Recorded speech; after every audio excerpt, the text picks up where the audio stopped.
ደሳለኝ ሾንጋ ይመጣል። ኦኬ ሸረምና ዴሾ ማለት ነው።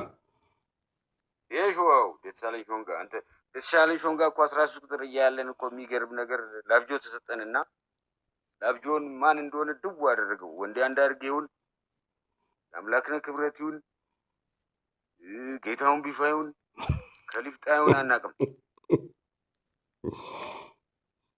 ግም አድርገውት ፈትሾ ሲያጣቀው ደሳለኝ ሾንጋ ኪሱን ፈተሸ።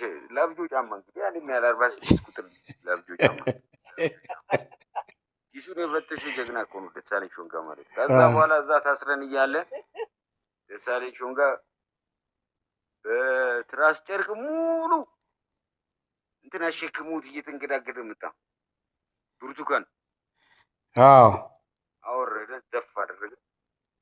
አንተ ይሄን ሁላ ምን ልታደርገው ነው ምናምን አለው። አምሳ አለቃው በሽተኛ ልጠይቅ ነው ልገለው ነው ወይስ ምን ልትለው ነው አይልም ብላ አለው። ቁጭ በልና እሺ ቀዝን ድረስ ያን ብርቱካን አብልቶ ቅጣት ነብስ ውጪ ነብስ ግቢ በአፍንጫው በምኑ ትውከቱ እና ይሄ ነው እላለሁ። እሺ የቅድሙን ጥያቄ ከአምባ አጠቃላይ ልክ አጠቃላይ ከአምባ ምና ጨርሰ የወጣበት ዓመተ ምህረት ምናምን መቼ ነው? ከዛስ ወዲያው ከአምባ እንደወጣስ ወደ ዝዋይ ነው የሄድኩ አይደለ? እና እስኪ እዛ የነበረውን እስኪ እንትን እሱ ጀስት ታሪክ ነው በጣም ሰፊውና በጣም አሳዛኙና እስኪ እሱን ነገር ንገረኝ። በምን ምክንያት ወጣ? ወይ እንትን ብለህ ነው ምናምን ተባረ ነው?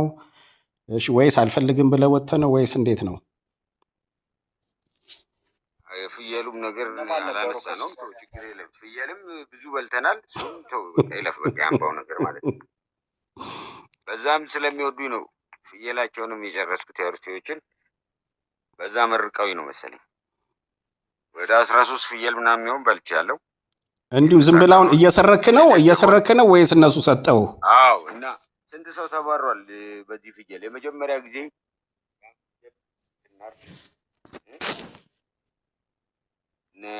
እንትና ይመጣሉ እና አስፋን በሴ እና አብቴ ገድል ደግሞ ረጅሙ ልጅ ማን ነው በእናት አስፋን በሴ አብቴ ገድል ቴሮስ ለማ ምናምን ይመጣሉ።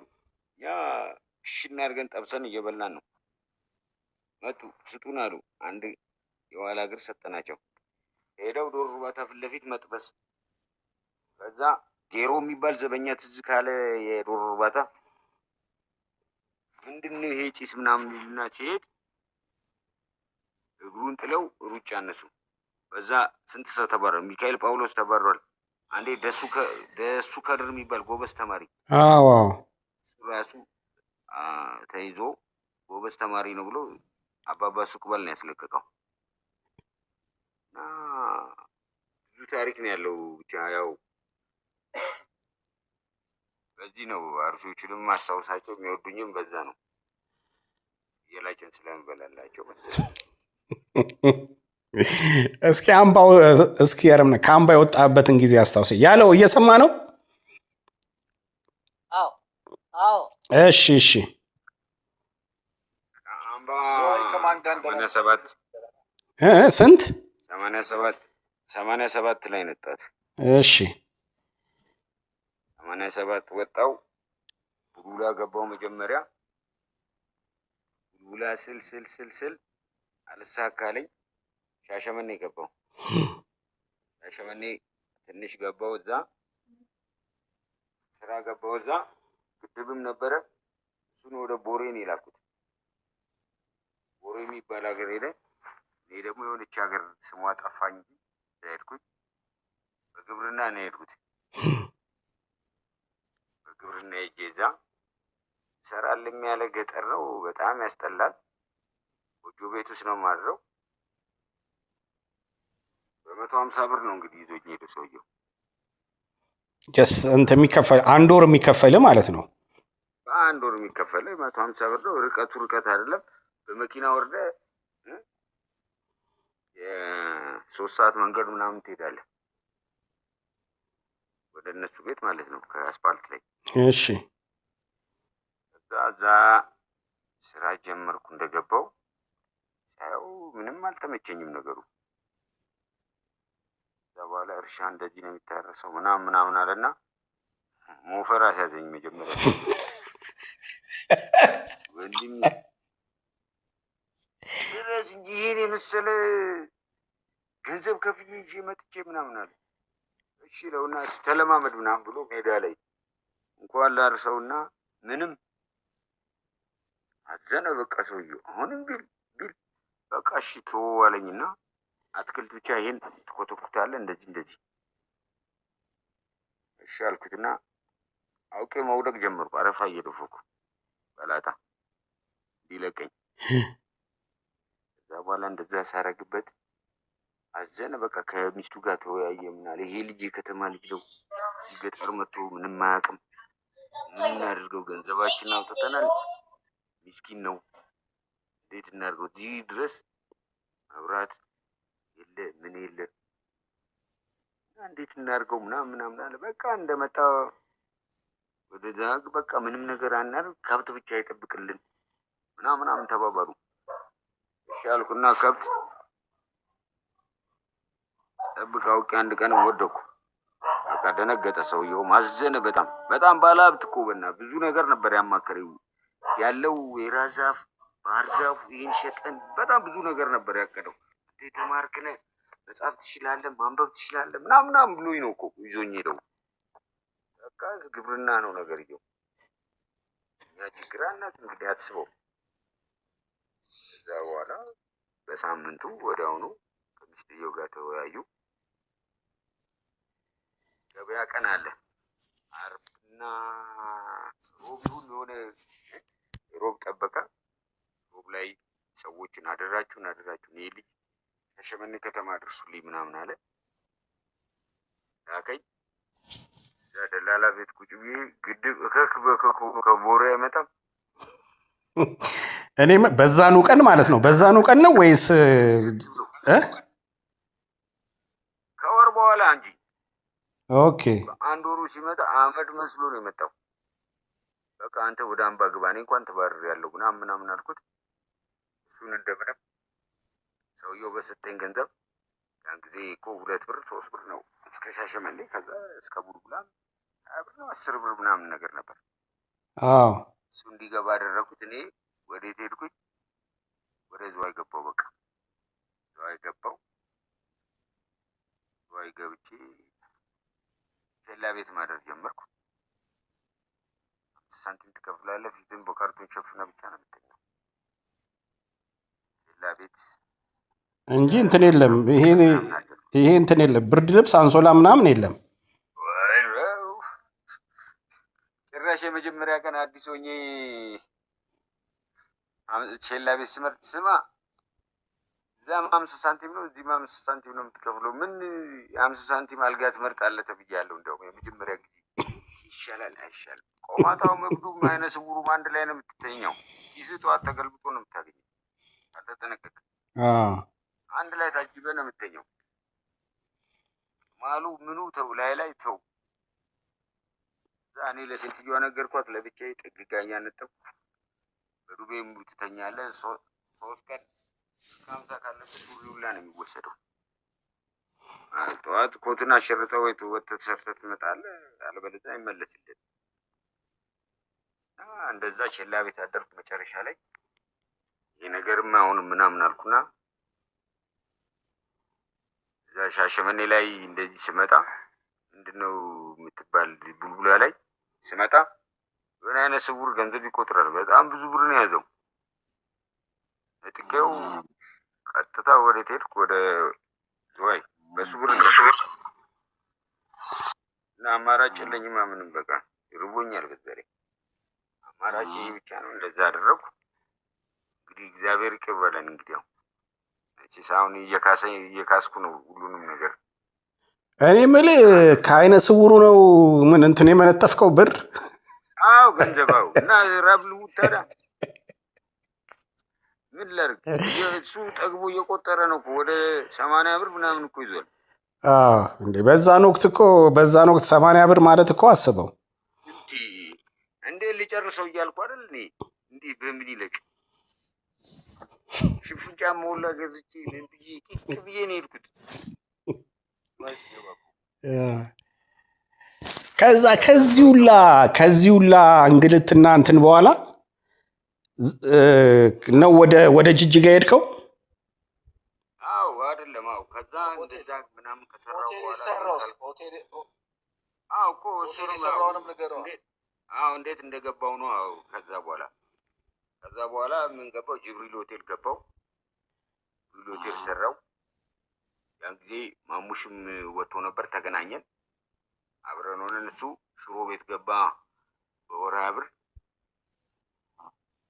እኔ ደግሞ የኔ ስንት ነው? 30 ብር በ10 ብር ኩራራለሁ እኮ በ10 ብር ልዩነት ነው።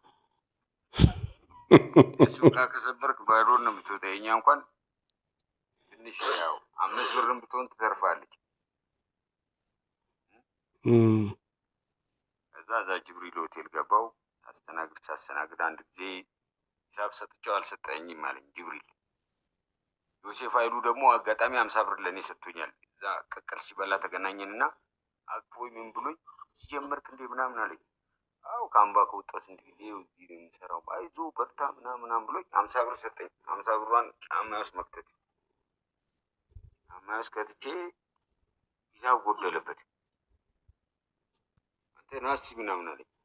አሁን የሰጠኝ ሂሳብ ትክክል አይደለም፣ አልሰጠኝም። ኧረ ሰጥቼሃለሁ ጅብሪል፣ አልሰጠኝም፣ ሰጥቼሃለሁ። ፍትሽ ምን አለ አጣ። ጫማን አውልቅ አለኝ። ጫማዬን ሳውልቅ ያቺ 50 ብር ዱብ አትልም። የመታኝ ምት እስካሁን አይረሳኝም። ያው ነፍሱን ይማረው፣ እሱም አርፏል። ኧረ እባክህ አንድ አመት ሆነው። ሆነ አግኝቼ ጠይቄው ነበር። በአሁኑ አውርተን ነበር ከወንድምዬ ጋር። ሙዬ የሚባል ወንድም አለው፣ አዋ የምትባል እህት አለችው። ጠይቄያቸው ነበር፣ አርፏል አሉ። ከዛ እንደዛ ደበደበኝ። ከዛ ወጣው ሶዶ ምንጭ የሚባል ገባው። ማሙሽን ደግሞ የት አስገባሁት? የሆነ ሆቴል አስገባሁት። እሱንም ከዛ ሽሮ ቤት አንድነት ገባ ማሙሽም። እኔ ሶዶ ምንጭ ገባው። ስንሰራ በመሀል እሱም ወደ ኢንሴኖና ቆሼ ነው ምናምን የሚባል ሀገር ነው አይሱዙ ሄደ። አይደለም እዛው መጣው እንጂ ገባው እናንተ ጋር አንድ ላይ ነበር እኮ ሶዶ ምንጭ መጨረሻ ላይ እኮ። እኔ እኮ ከዛ ወጣሁኝ እኮ ከዛ ከወጣ በኋላ ሶዶ ምንጭ ገብታል እኮ ከኔ ጋር እና አብረን አልነበርን? ሶዶ ምንጭ አብረን ነው። አሁና ልጆቹ እንዲያውም ቅርስነሽና አበባ ይባላሉ። ጌታቸውና የሚስትየው ስም ብቻ ነው የጠፋኝ። እና ጥሩ ሰዎች ናቸው። ጋሽ ጌታቸውና እናትየው ስሙ ጠፋኝ። ልጆቿ ግን ቅርስነሽና አበባ ይባላሉ። ሙዚቃ እንዲያው የሚከፈተው የማሙድ ይከፈታል። የማን ነው? አበበ ተካ በጣም ነው የሚወዱት። ይከፈታል። 9 ሰዓት ተነስተን ከብት ግር እሱ ነበር የሚያስጠላኝ ከሁሉም ነገር። የከብት ግር ትይዛለህ 9 ሰዓት ላይ ሌሊት ተነስተን እንቅልፍ እያጣፋ። ከዛ በኋላ አንድነት ሆቴል ገባህ እኮ ወተን ሁለታችንም ድጋሚ አንድነት ሆቴል ገብተን ፊሊፖስ የሚባል አንተ እዛ ገባ፣ እኔም እዛው ነኝ። አንተ ከዛ ወጥተህ እዛ ስትገባ እኔም እዛው ነው። መጨረሻ ላይ ከዛ ወጥቼ ነው ወደ አናታም በገባሁት ድጋሚ ተመልሼ እንጂ አንተ እዛ ገባ። አንተ ወዴት ሄድክ? ወደ አዲስ አበባ ነው ወደ ምናምን ሄድክ? ወደ አምባ ነው ወደ አዲስ አበባ? ከዛ በኋላ ወደ አምባ ገባሁ። እኔ እኮ አልተባረርኩም የዛን ጊዜ እናንተ ብዬ ነው የመጣሁት። ጦራ ነው ምናምን ታስራችሁ። ከዛ ተመልሼ ገባሁ ነኝ ከ2 ሳምንት ነው ከ3 ሳምንት በኋላ እኮ አንተ ወደዛ ሄድክ። እኔ ግን እዛው ሶዶ ምንጭ ነበርኳ። ሶዶ ምንጭ እየሰራ እንደውም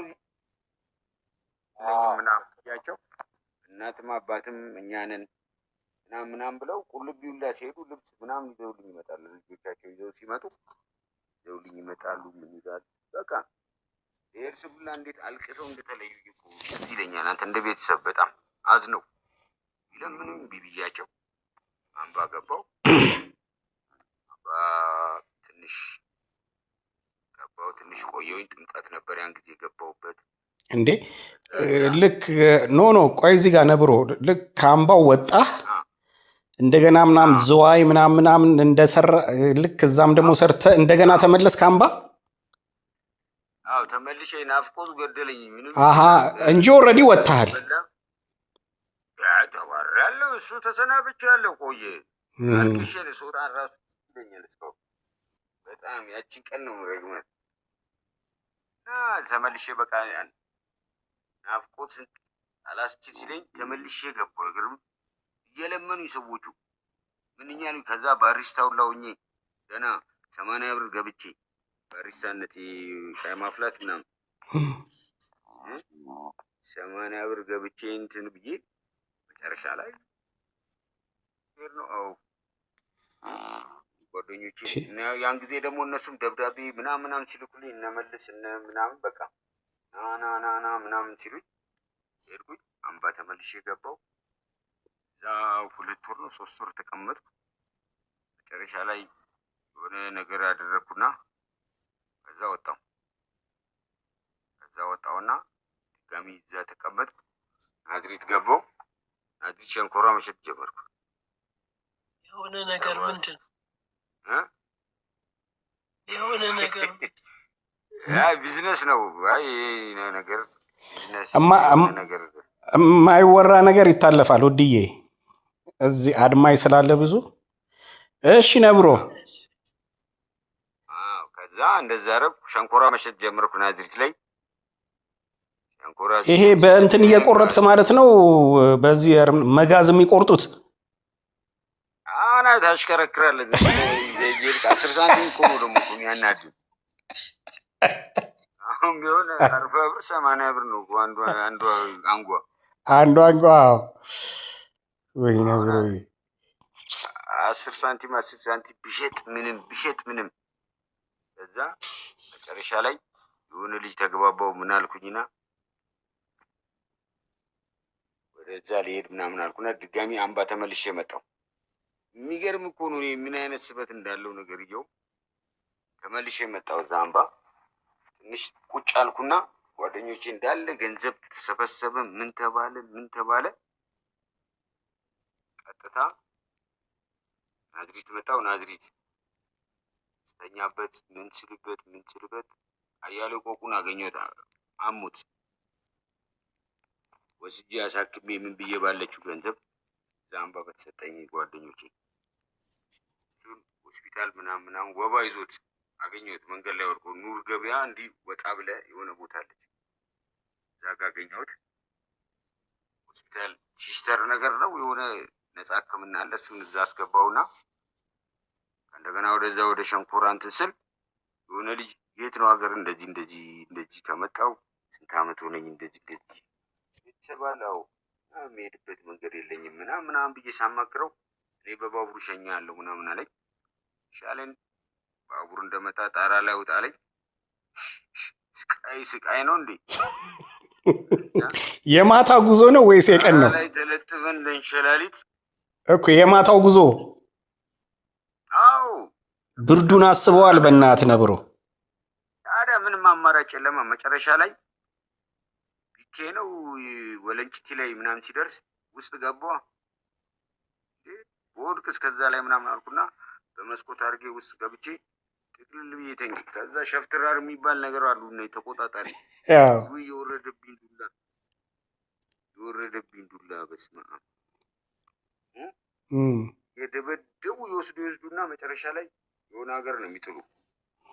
ነገርኳቸው። ህጻናት አምባ እንደዚህ ጀግና ልጅ ነው ምናምን ብለው አዝነው እያበሉ እያጠጡ እስከ ድሬዳዋ ወሰዱኝ።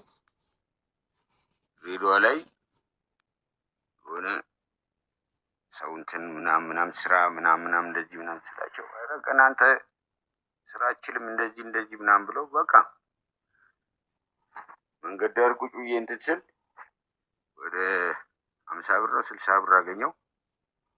ሰውን ስለምን ምናምን አዝነው የሆነች ልጅ ናት አስታውሳታለሁ። ቀየም ያለኝ ቆንጆዬ ልጅ መጣ። ወንድሜ ምን ሆነ ነው ገና ምናምን አለች። ያለ ልብስ ነው ያደረኩት በዛን ሰዓት። ልፌቶ ላይ ማድረግ አይቻልም እንግዲህ። ወደ አሁኑ እንደዛ አለችኝ። የት ነው የምትሄደው? እጅጋ ነው ቤተሰቦቼ እንደዚህ ምናምን ሲል ምሳዬን አብልታ ምን ብላ ትዝ ይለኛል ባይባክት የሚባል ሱሪ ገዝታልኝ እና አንድ ባለ ኮፍያ የሆነ ሹራብ ነገር እሱን ገዛችልኝ፣ አለበሰችኝ። ይሄ ጥፍሬና የምኔ ቆሻሻ ተው አይወራም። ፀጉሬ መንጨባረሩ ተው እሱ አይወራም። ከዛ በኋላ ሀገሩንም አላውቅም፣ ወሰደችኝ፣ አሳፈረችኝ። ጅጋ ገባው። ጅጋ ስገባ ቤተሰብ ጠያቂ ያገኘው ቦታ ስለቀየሩ አገኘኋቸው። አለቀሱ። ምናሉ በቃ በአንዴ ሽካልኩ። ምናልኩ በቃ እስካሁን እንግዲህ እግዚአብሔር የተመሰገነ ነው። ሰላም አለው እላችኋለሁ። እግዚአብሔር ይመስገን፣ እግዚአብሔር ይመስገን ወንድሜ። በእናትህ ነብሮዬ፣ አይ የሆነ እንትን በተወሰነ መልኩ እንደዚህ ዲፕም ባይሆንም ያው ምንም ጊዜ ስላላገኘን ልክ ባገኘን ጊዜ እነዚህ ታሪኮችን ሰምቻቸዋለሁ እና እውነት ለመናገር ጠንካራ ነህ በእናትህ ነብሮ። እና ያው አሁን እየሰራ ነው አይደለ? አዎ እግዚአብሔር የተመሰገነውን ያው እንቀሳቀሳለሁ። ምንም አይልም። ዋናው ጤና ነው። አዎ እንግዲህ የጥያቄው እንትን ስለሆነ ነው። ያው እኔ ባቅም ስለ ቤተሰብ ሁኔታ ደስ ማለት አግብታል ወይ ምናምን የሚለውን ነገር እኔ ስለማቅ፣ ግን የማያውቁ ካሉ ለእነሱ እንድትነግራቸው ነው። እንዴ አግብታል ወይስ እንዴ ወልዳል ወይ የሚለውን እሱን እንትን በለኝና። ሻሸመኔ 2 ልጅ አለኝ። እሺ በጣም አሪፍ። እዚህ ደግሞ ያለችው ቄብ ናት መሰለኝ፣ እምቢ አለች። ምንም አትወልድም። እስካሁን እየሞከርኩ ነው ነው። አዎ ገፋው ምነው ወገቤ መበጣጠስ ብቻ ሆነ። ከአሩሲ ገና አሁን መሬትና ሚስትማ ሊሰጡኝ ነው እኮ አቅደዋል እኮ። እንደዛ ከሆነ እንደውም ይኸውልህ እንደኔ እንደዛ ከሆነ እዛውም ባተመለሰ እርሻ እያረስክ ብትኖር ደስ አሪፍ ይመስለኛል። እውነት ለመናገር እኔ ያረምና በሆን እንደዛ ነው የማደርገው። መሬት ውሰድ ብለውኛል እኮ እምቢ ብዬ ነው እኔ። መሬት ውሰድ እዚሁ ኑር የፈለግከው እናደርግላለን ብለዋል። እኔ አልፈልግማ። ያው እናንተ አምባ ልጆች ከደሉ ከነሱ ጋር ገና ምን እንመጣ የለ እንዴ? እንመጣለን እኮ። እንደውም እኮ አምባ እኮ ቅርብ ነው። አንተ ከጅጅጋ ድረስ ከጅጅጋ አዲስ አበባ እናንትን ከምትመጣ እዚህ እኮ ማለት ቅርብ ነው። አሁን በበቅሎ ነው የምመጣው አዲስ አበባ ልምጣ። አንድ የረሳዋል ልማት